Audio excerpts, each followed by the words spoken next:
بسم اللہ الرحمن الرحیم۔ نہایت ہی قابل احترام پیارے بھائیوں، آپ کو پتہ ہے کہ انسان کی زندگی میں انسان کو مختلف حالات میں، مختلف اوقات میں طرح طرح کی تکلیفوں اور بیماریوں کا سامنا کرنا پڑتا ہے۔ یہ جو بیماری اور تکلیف ہوتی ہے یہ ہماری زندگی کا حصہ ہے، اس لیے آپ کبھی بھی بیماری اور تکلیف کے دوران گھبرایا نہ کریں، کیونکہ اللہ کو رب العزت نے اس دنیا کے اندر جو بھی بیماری نازل کی ہے اس بیماری کی دوا شفا بھی اللہ کو رب العزت نے نازل کی ہے، جیسا کہ رسول اللہ صلی اللہ علیہ وآلہ وسلم کے پیارے صحابی حضرت ابو ہریرہ رضی اللہ عنہ بیان کرتے ہیں، صحیح البخاری کی حدیث ہے۔ حضرت ابو ہریرہ رضی اللہ عنہ بیان کرتے ہیں کہ رسول اللہ صلی اللہ علیہ وآلہ وسلم نے فرمایا، ما انزل اللہ داء الا انزل له شفاء، کہ اللہ رب العزت نے، اس خالق کائنات نے، مالک کائنات نے اس انسان کے لیے جو بھی بیماری نازل کی ہے، جو بھی اس دنیا کے اندر اللہ رب العزت نے بیماری نازل کی ہے، اس بیماری کی دوا شفا کو بھی اللہ نے نازل کیا ہے۔ تو میرے بھائیو، یہ جو تکلیفیں بیماریاں ہم کو پہنچتی ہیں، ایک تو یہ ہمارے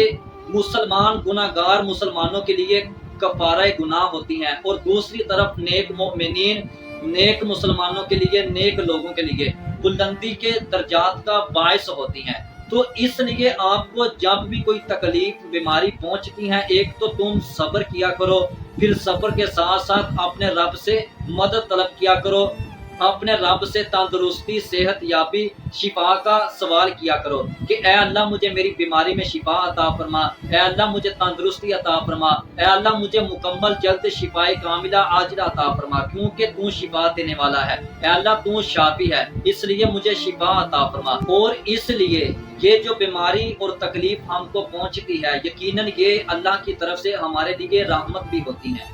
کیونکہ اللہ کا رب العزت بیماری اور تکلیف کے ساتھ ساتھ اس انسان کے گناہوں کو اللہ کا رب العزت مٹا دیتے ہیں، اور اسی بیماری کی وجہ سے جب ہم صبر کرتے ہیں تو ہمیں اللہ کا رب العزت اجر عظیم عطا فرماتے ہیں۔ تو اس لیے ہم کو بیماری اور تکلیف کے دوران بیماری کو گالی دینا اور اسی طرح مصیبت مشکل میں اللہ کا رب العزت کے گلے شکوے کرنا ہمارے لیے ناجائز ہے۔ تو میرے بھائیوں، آج میں ایک بیماری کا علاج جو رسول اللہ صلی اللہ علیہ وآلہ وسلم نے اپنے صحابہ اکرام کو اس بیماری کی دعا، اس بیماری کا دم، اس بیماری کا علاج کا طریقہ جو رسول اللہ صلی اللہ علیہ وآلہ وسلم نے اپنی امت کے لوگوں کو بتلایا، سکھلایا، آج ہم اس بیماری پر،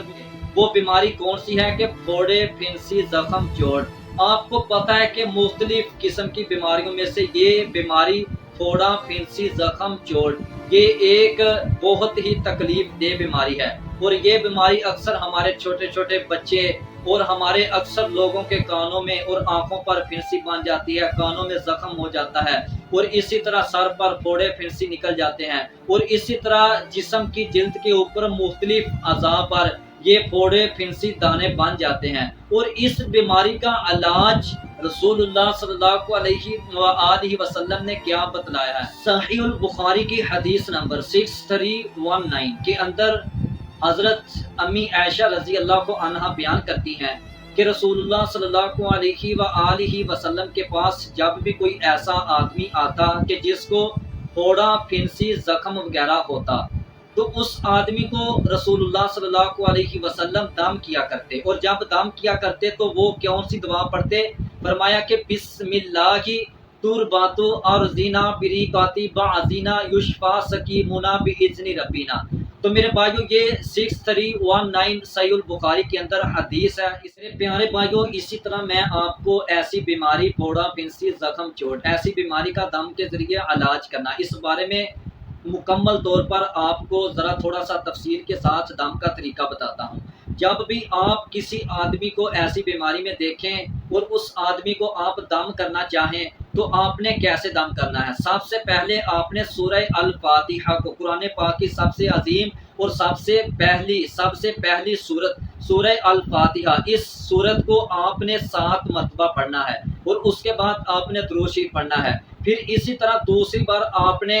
قرآن پاک کی آخری تینوں صورتیں، قل هو اللہ احد، قل اعوذ برب الفلق، قل اعوذ برب الناس، ان تینوں صورتوں کو 3 مرتبہ پڑھنا ہے۔ پھر اس کے بعد آخر میں آپ نے درود شریف پڑھنا ہے۔ پھر تیسری مرتبہ آپ نے جو دعا اللہ کے رسول صلی اللہ علیہ وآلہ وسلم نے پھوڑا پھنسی زخم والے مریض کو دم کرنے کے دوران پڑھی ہے، اس دعا کو آپ نے 7 مرتبہ پڑھنا ہے۔ وہ کون سی دعا ہے؟ بسم اللہ تربت ارضنا بریکاتی بعضنا یشفا سکیمنا باذن ربنا۔ یہ ایک چھوٹی سی دعا ہے، اگر آپ دم کرنا چاہیں تو صرف اس دعا کو بھی آپ پڑھ سکتے ہیں۔ میرے بھائیو، اس دعا میں جب آپ اس دعا کو پڑھنا ہے، جب بھی آپ نے دم کے دوران اس دعا کو پڑھنا ہے تو آپ نے اپنی شہادت والی انگلی کو اپنا لعاب لگانا ہے، پھر اس شہادت کی انگلی کو زمین پر رکھنا ہے، اور پھر آپ نے اس دعا کو پڑھنا ہے، بسم اللہ تربت ارضنا بریکاتی بعضنا یشفا سکیمنا باذن ربنا۔ جیسا کہ اس کا ترجمہ ہے کہ شروع اللہ کے نام سے، اور ہم میں سے کسی ایک کا لعاب اور ہماری زمین کی مٹی ملی ہوئی ہیں، اے اللہ ہمارے مریض کو اس سے شفا عطا فرما، ہمارے بیمار کو شفا عطا فرما۔ تو میرے بھائیوں، سب سے پہلے آپ نے 7 مرتبہ سورہ فاتحہ، اس کے بعد درود شریف، پھر قرآن پاک کی آخری تینوں صورتیں 3 مرتبہ، پھر آخر پہ درود شریف، پھر تیسری مرتبہ آپ نے اس دعا کو 7 مرتبہ پڑھ کر پھر آخر پہ درود شریف پڑھ کر دم کرنا ہے۔ تو انشاءاللہ 1 نہیں 2 نہیں بلکہ کم و بیش آپ 7 مرتبہ دم کریں، یا 3 مرتبہ دم کریں، یا آرام نہ آئے تو آپ 9 مرتبہ دم کریں۔ تو انشاءاللہ آپ کے مریض کو اللہ رب العزت اس بیماری جو پھوڑا پھنسی کی بیماری ہے، اللہ رب العزت ضرور جلد شفا عطا فرما دیں گے۔